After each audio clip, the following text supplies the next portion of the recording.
Welcome back to part 2 of Normalizing HIV testing as a lifestyle thing. Of course, we're continuing the conversation. We're diving even deeper with our phenomenal guests, Natasha, Veronica, Joy, and Derrick. Now, let's get into it. You spoke about the realities of HIV as well as you spoke about the different methods that are being used to help address stigma. But especially in the context of my home country, also your home country, Jamaica, we've heard about HIV, it's now on the rise. And also, I believe in the Caribbean, we are the second country with the highest rate of HIV. And I think about the fact that I'm always on social media, for example, on TikTok. When I'm scrolling, I see people talking about this issue. And I also see in the comments where people are saying, oh, even if U equal U exists, I still don't want to be involved with a person who is living with HIV. Yeah. So how do we really effectively address something like that? Because do you think the science that supports U equal U is enough really to help people be more comfortable to having these conversations about even just simply dating a person who is living with HIV? Yeah, I think it requires us to really work with the community. I think we have to recognize that, yes, we work with the ACB community at large, but like African, Caribbean, and Black folks are a monolith, right? We're a very heterogeneous, very diverse group, so we're going to have diverse needs, right? So I think it really requires us to really connect on a grassroots level with the community, to find out what are some of the ways in which we can tailor the messaging, tailor the initiatives so that they, kind of meet our hope or our aim or our goal in being able to get that message across to folks. I think we have to acknowledge that at the end of the day, there has been when it comes to the medical field, medical research, all of these things, right? There is a history of it being used in nefarious ways against Black folks, right? So oftentimes folks are weary against that, are going to push against that, and they're not going to, they're going to have issues around that. But the one thing that I say to folks, and I tend to get, I didn't look at it that way. But one thing I say to folks is I say, when you look at anything, when anyone is talking about an efficacy rate or anything like that, right? Nothing is ever 100%, right? Everyone always says it's 99.6, it's 99.9, right? But there are doctors and scientists do not like to say anything is 100%. But there are doctors and scientists who are saying that undetectable equals untransmittable as long as it falls within the requirements, that it is impossible, right, to transmit the virus. And doctors don't like to say that.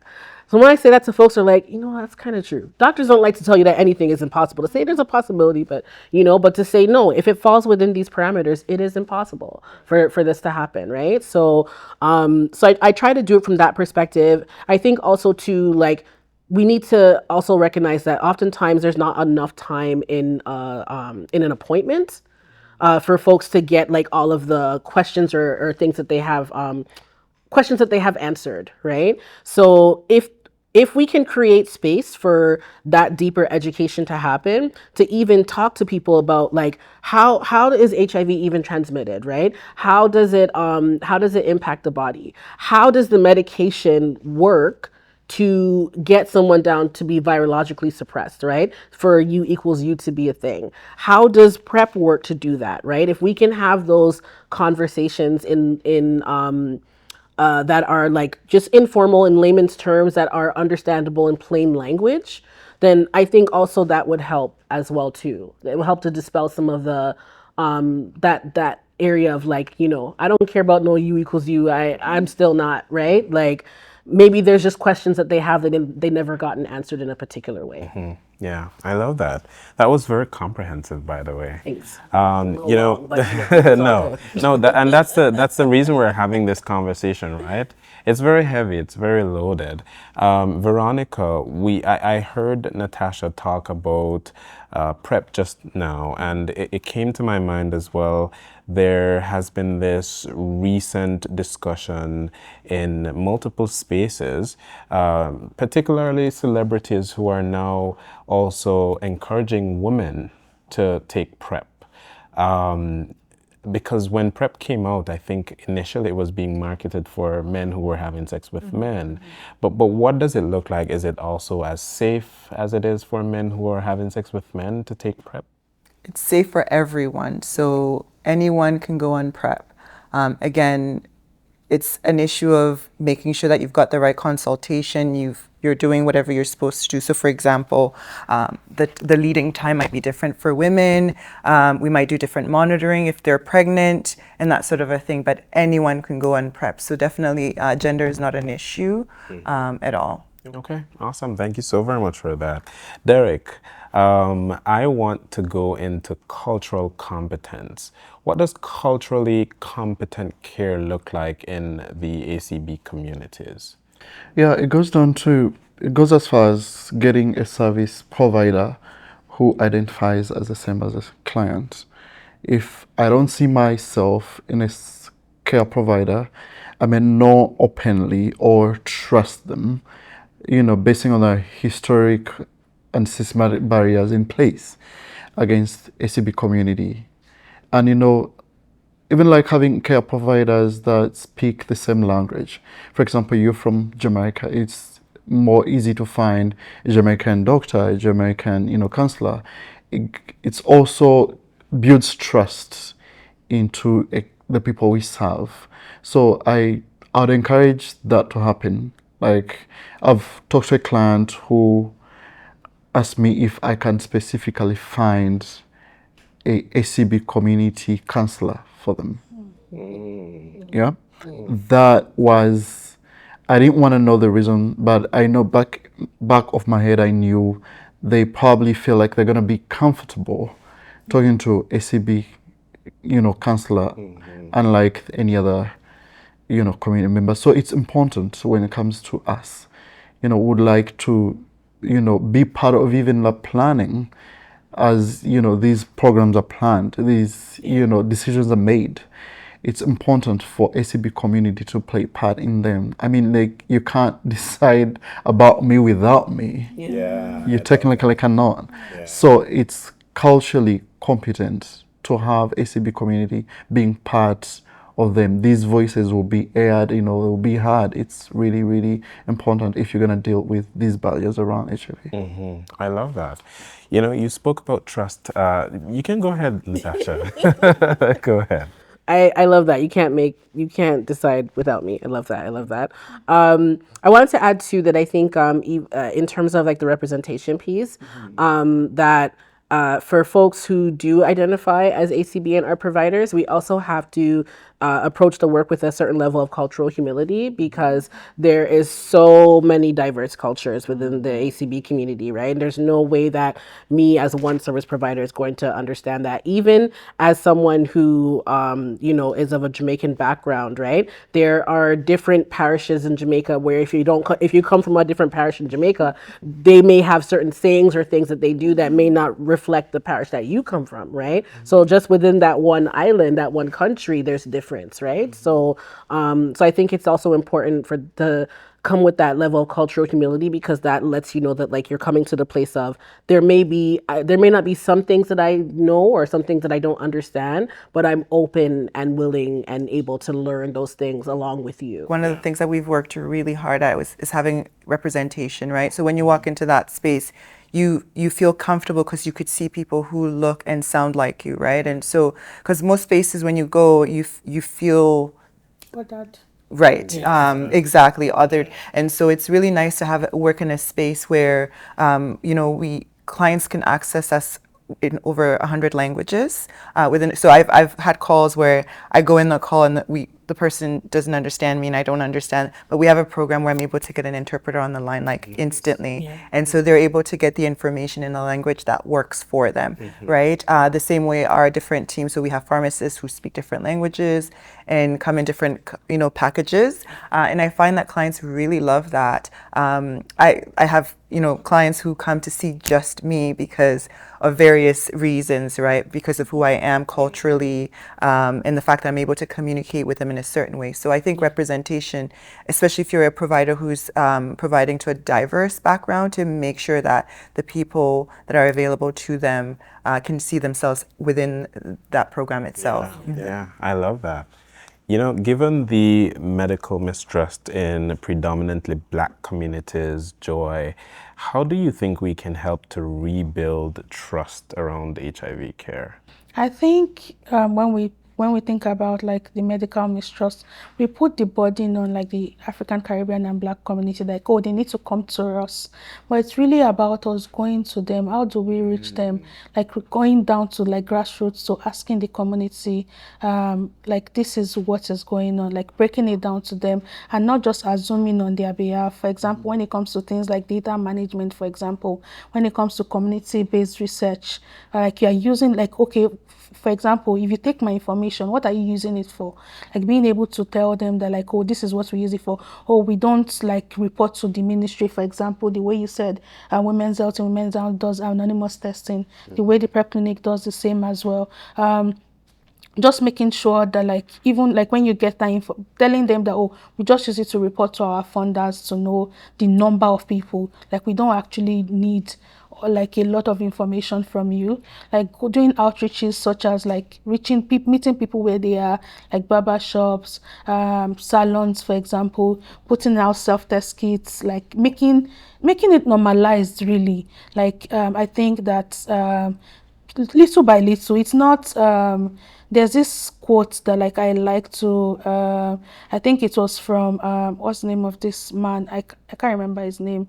It's an American civil rights activist, and he said something like, oh, sometimes things happen and I went through it, my children went through it, and like, do you understand? Like it has to end at some point. So I think that like with time, like the medical mistrust will begin to like fade, but like we can't put that burden on African, Caribbean, and Black communities to say, oh, you have to like end this barrier. Like we have historical knowledge of the things that like have been done to us, the way like Black women were used to test out, for example, clearance sections, like the way like medical experiments were carried out on Black women without anesthesia, the way like the Tosca, what's it called, even as far as Africville in Nova Scotia, like when we talk about all these things, like bring it back home, like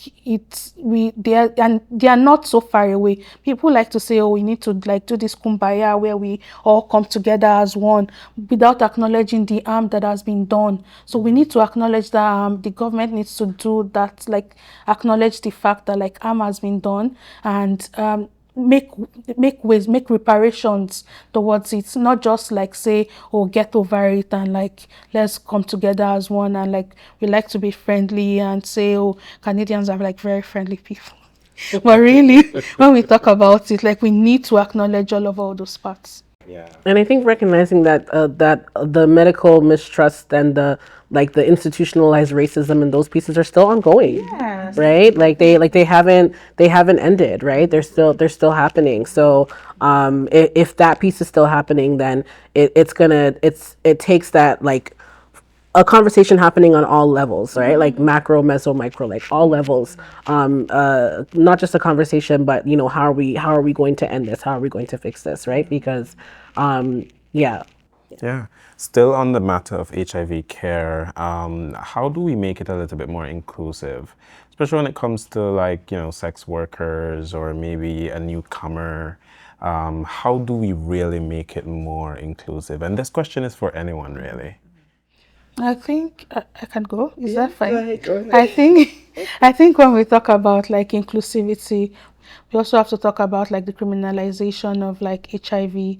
I think that is a very important piece. The criminalization of sex work, for example, like for newcomers, for example, when you get your work permit, you see on it that you are not allowed to do, for example, sex work. You're not allowed to do like certain provisions and certain things.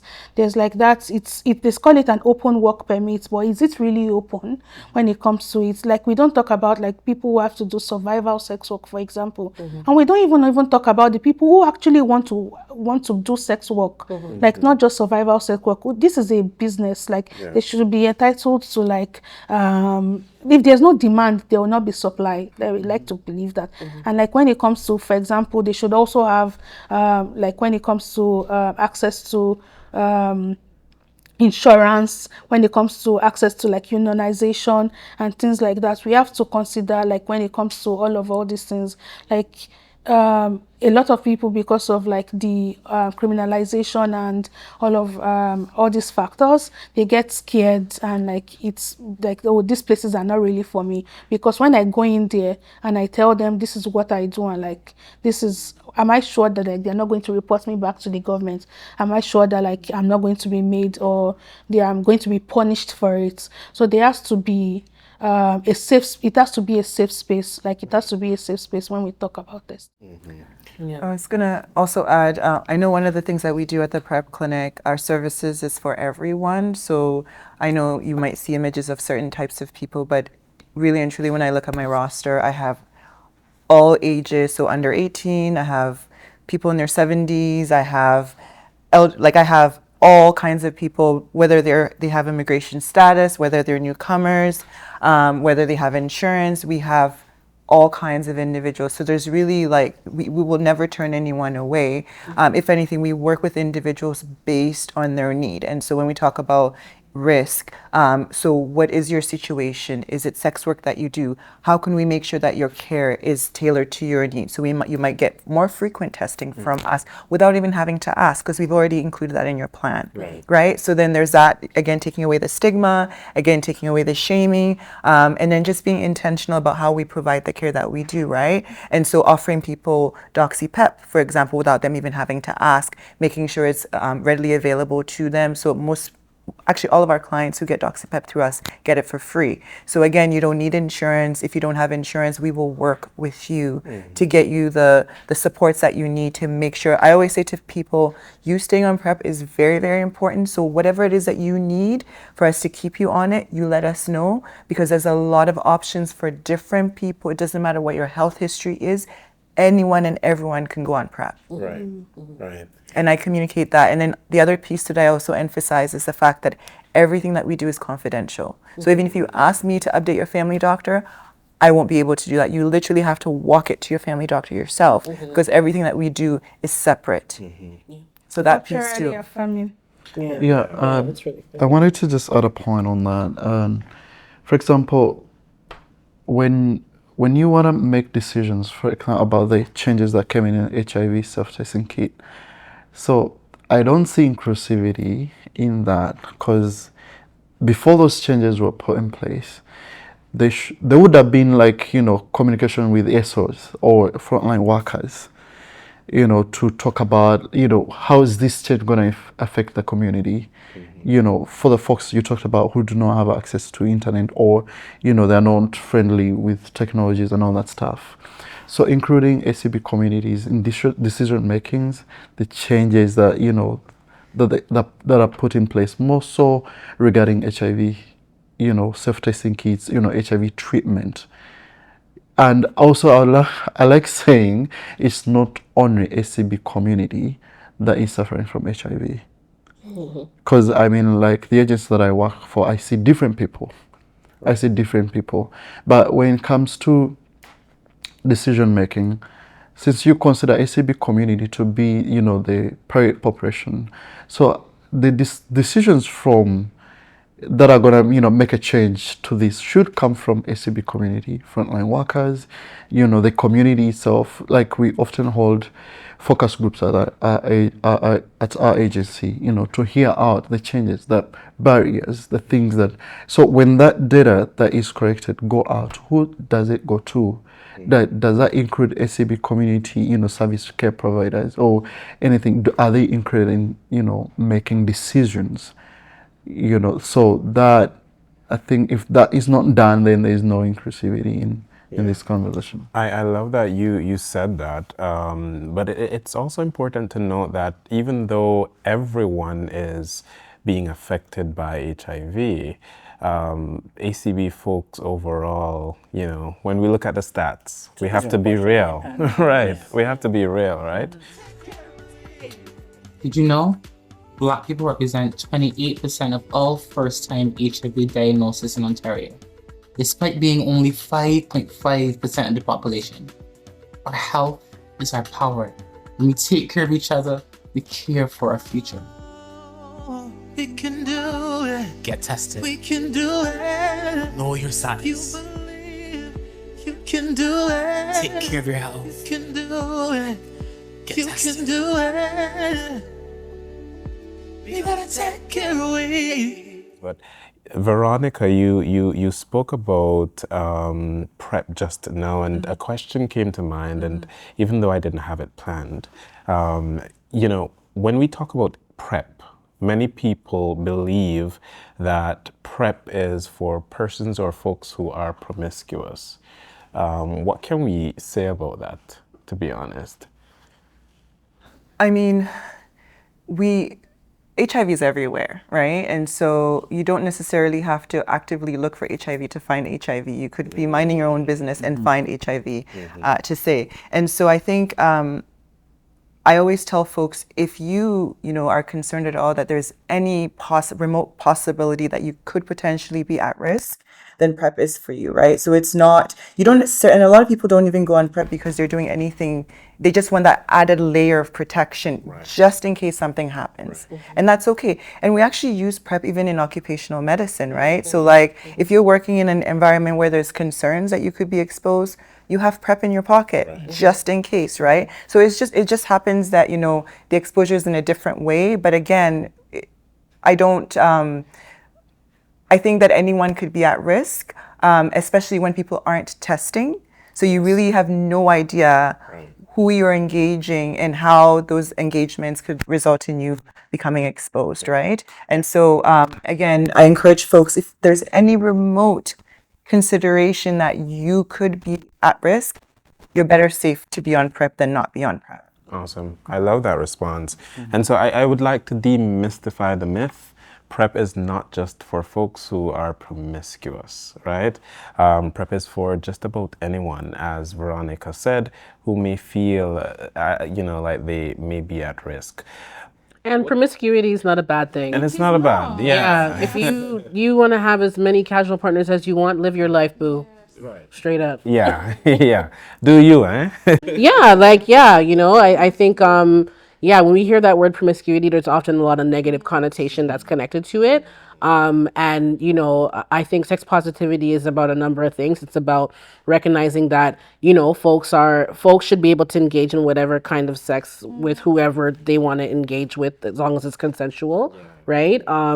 And that there are folks who may choose to wait a little longer to have sex, or there are folks who may choose to do that sooner. There needs to be space for everyone within that. I agree with Natasha. I actually have, I've been in situations where the person actually has never done anything before and they're thinking about doing it and they just want to have that added layer of protection, right? So again, individuals are very different in terms of their experiences, and I think it's important for people to know that they have the power, the agency to make those decisions, right? Exactly. So they might not necessarily be at risk, but they're just doing it for their own peace of mind. Exactly. Yeah, and that's okay too. Yeah, and the power is for anyone too, because there's also this thought process that if I'm in a monogamous relationship, there's no way I can contract HIV, right? So there's this myth as well. I see Veronica's face. Why that reaction, Veronica? It's very subjective. Yeah, Yeah. I know, because I know folks who have been in monogamous relationships for the longest while and they would have, contracted HIV. So there's also that myth that needs to be demystified as well. But I wanted to look at also your specific agencies and what your agencies are doing to empower folks to navigate HIV care. What does that look like? One thing, at least one thing. I was going to mention the PrEP clinic, but I know Veronica is going to do that. So there's a partnership between Moyo and like PrEP clinic, to make sure that like folks are there's like a collaboration between them to make sure that like folks are have access to care, low barrier access to care when it comes to HIV testing, pre and post, to even to PrEP, to because these are priority populations, right? Even collaborations among like ASOs, for example, other AIDS service organizations, we try as much as possible to make sure that we collaborate with agencies outside of our I'll say jurisdiction. The lawyer in me, but yeah, outside of our jurisdiction to make sure that like there's care, like there's support for everyone. You don't have to travel. There's easy and free access to it.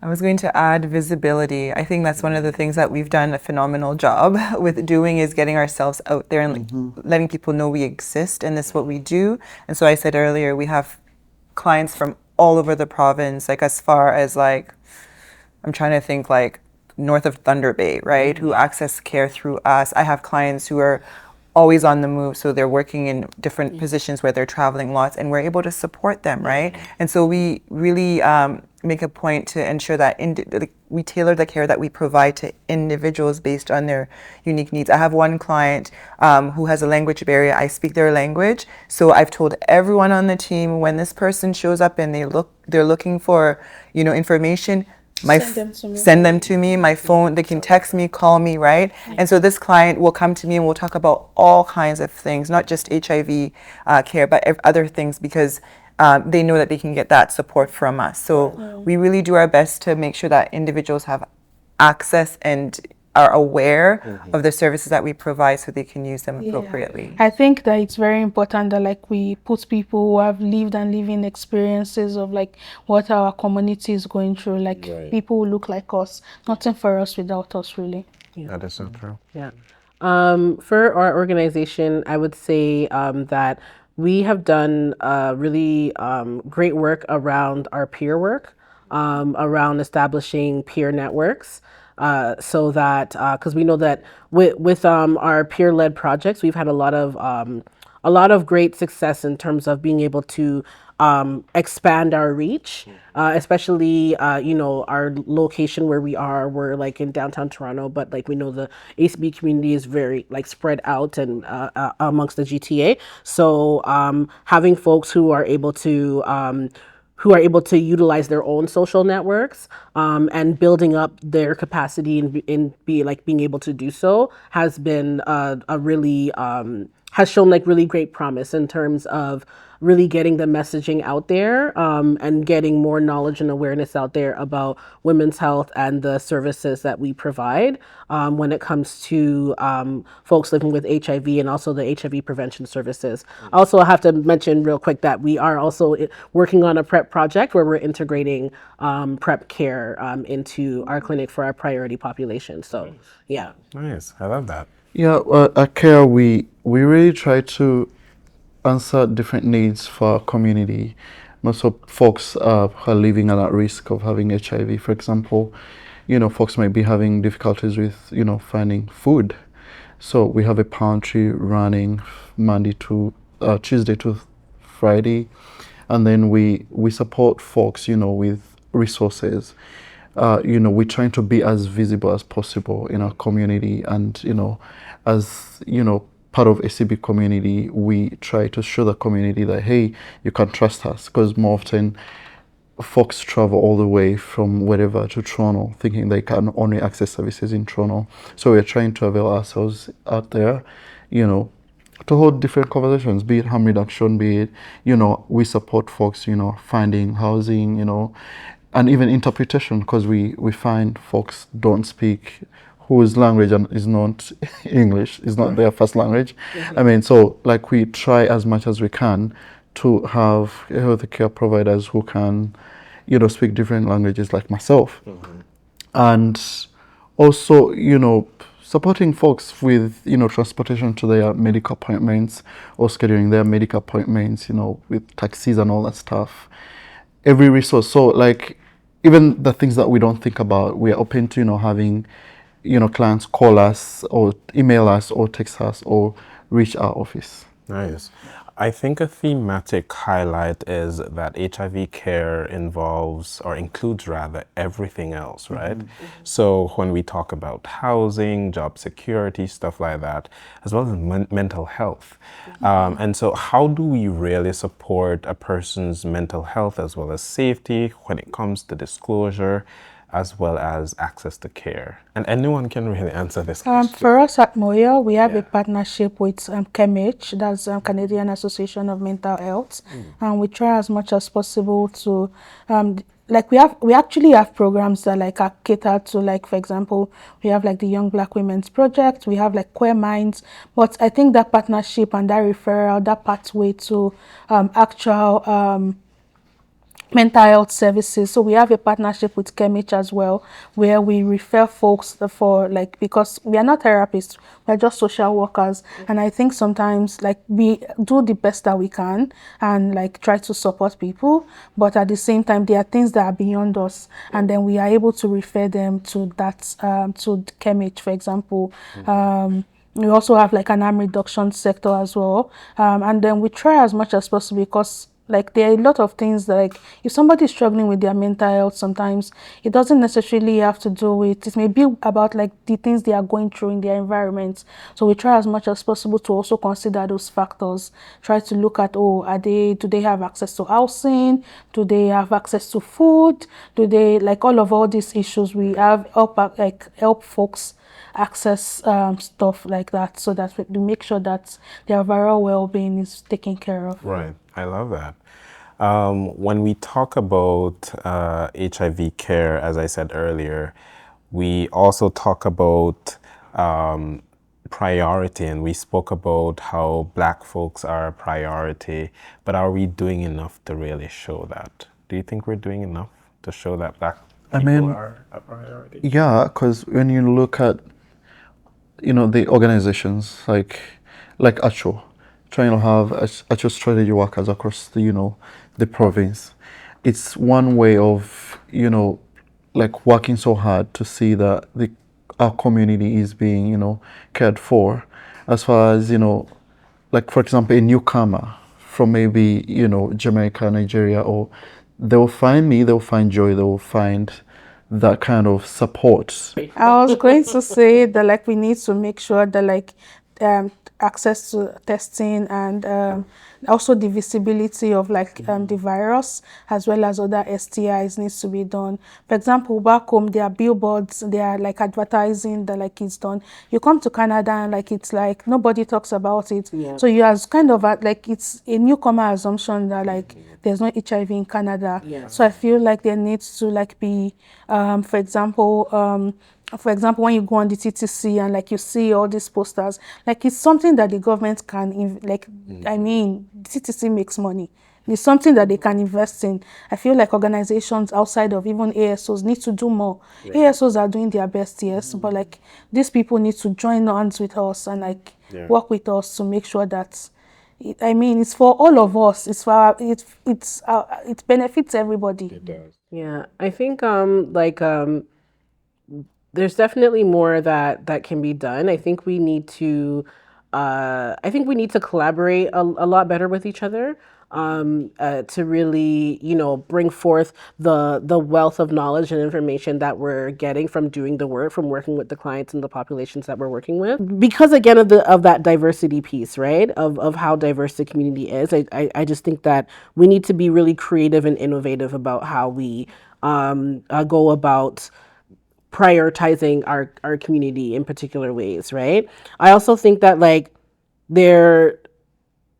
for example, okay, we talk about I don't really like to use the word risk. I think it has stigmatizing connotation to it. But just for the sake of, whatever right now, there is still quite a bit of like low risk perception within our community, right? So to me, that makes me want to say, well, why is that, right? Like what is missing, and what are the things that we can do to maybe address that, right? And I know for sure using words like risk don't really help, because if you don't see yourself at risk, then using the word risk means nothing, right?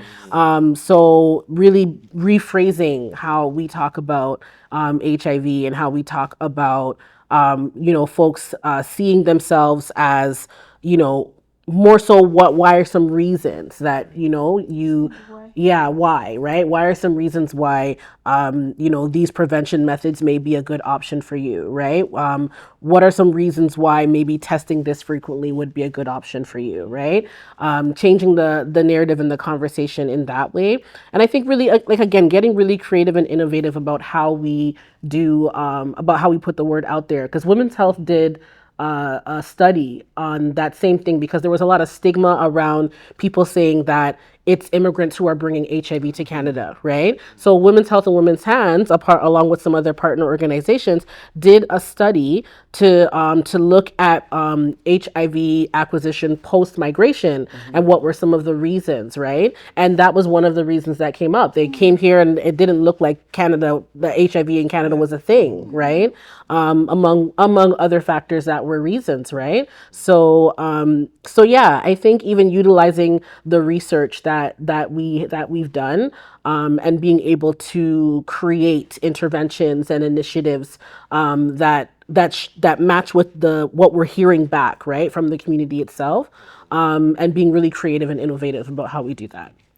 I was just going to add to that. Yeah. So I think again, I'm talking from the perspective of a primary care provider. When I look at our clinical guidelines that we use in family medicine, for example, we don't attend to sexual health the way we do, like, say, diabetes, hypertension, right? So those ones we're concerned more about. But when you ask questions, the way I ask questions when I'm doing a sexual health conversation, I'm asking questions that actually give me answers that help me determine what sort of information I need to provide to the client. So I think this is like a policy level intervention that we need to kind of look at, where we're changing the way we look at HIV itself in our society, and how we are willing to support the different funding models or the different programs to actually attend to it in the way we deliver, like, even primary care services, right? So right now you can, nowadays I've noticed when you go to the washrooms, there's like sanitary pads everywhere, right? Some places you can get condoms everywhere.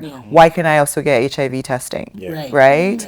Exactly, because there's some people who just don't have access to a primary care provider, and so that even having a lab requisition completed on you, it's a barrier. And I don't know if I can share this personal story, but even just going into like a regular clinic for testing, and you're told, oh, you cannot have this test because you're not considered at risk, right? How do you determine who is at risk? And when the client is coming and taking the initiative, understanding their own situation and saying, look, I need this test. Health professionals should not have that ability to determine people's at-risk status. Yeah. I really love that take. Trust me, I wish we could go on and on and on and on because we've been having a really powerful conversation, and even I feel empowered by the responses I've gotten today. And this is a conversation we need to continue having. It's not just a conversation we leave here at this table. It's a conversation we need to take into our homes, into our different spaces, so that again, we can strive towards normalizing HIV testing and HIV care overall. And as always, thank you so very much for being a part of this conversation. We really appreciate you. But remember to always like, share, comment, and subscribe.